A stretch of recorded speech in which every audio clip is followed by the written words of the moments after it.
Halo teman-teman, perkenalkan nama saya Merisabella, mahasiswa jurusan Manajemen Fakultas Ekonomi dan Bisnis Universitas Palangkaraya.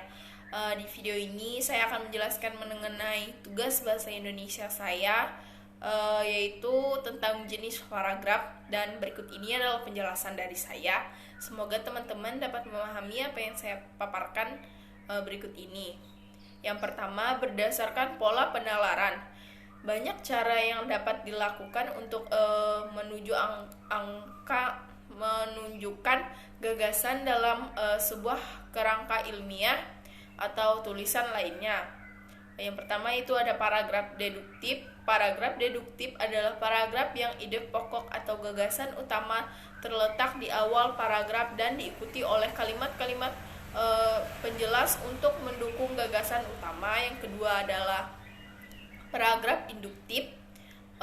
Paragraf induktif yang kalimat topik terdapat pada bagian akhir. Yang ketiga adalah paragraf deduktif induktif atau campuran. Paragraf ini adalah paragraf yang kalimat topiknya terdapat pada bagian awal dan akhir paragraf. Yang keempat itu ada paragraf interaktif. Paragraf interaktif adalah paragraf yang kalimat utamanya terletak di tengah-tengah paragraf. Yang kelima ada ide pokok penyebaran. Paragraf dengan pola semacam itu tidak memiliki kalimat utama.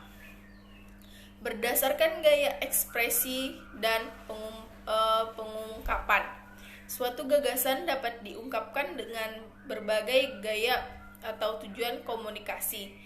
Tujuan komunikasi yang berbeda pasti akan disampaikan dengan gaya menggunakan beberapa pola. Gaya atau corak ekspresi, manipulasi narasi, deskripsi, ekspresi, argumentasi, dan absusi.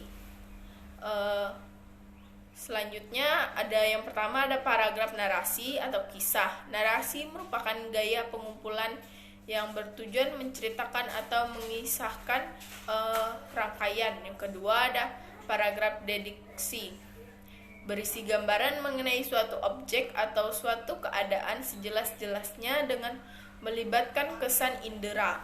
Yang ketiga ada paragraf eksposisi, yang bertujuan untuk menginformasikan suatu sehingga memperluas pengetahuan pembaca. Paragraf eksposisi dapat bersifat ilmiah dan non-fiksi.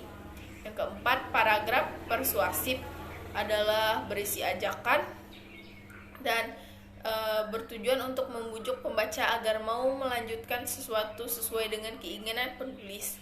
Yang kelima, paragraf argumentasi atau paragraf bahasan adalah suatu corak paragraf yang bertujuan membuktikan. Selanjutnya ada berdasarkan urutan. Pada umumnya suatu karangan terdiri atas yang pertama paragraf pembuka, kedua adalah paragraf isi, dan ketiga adalah paragraf penutup.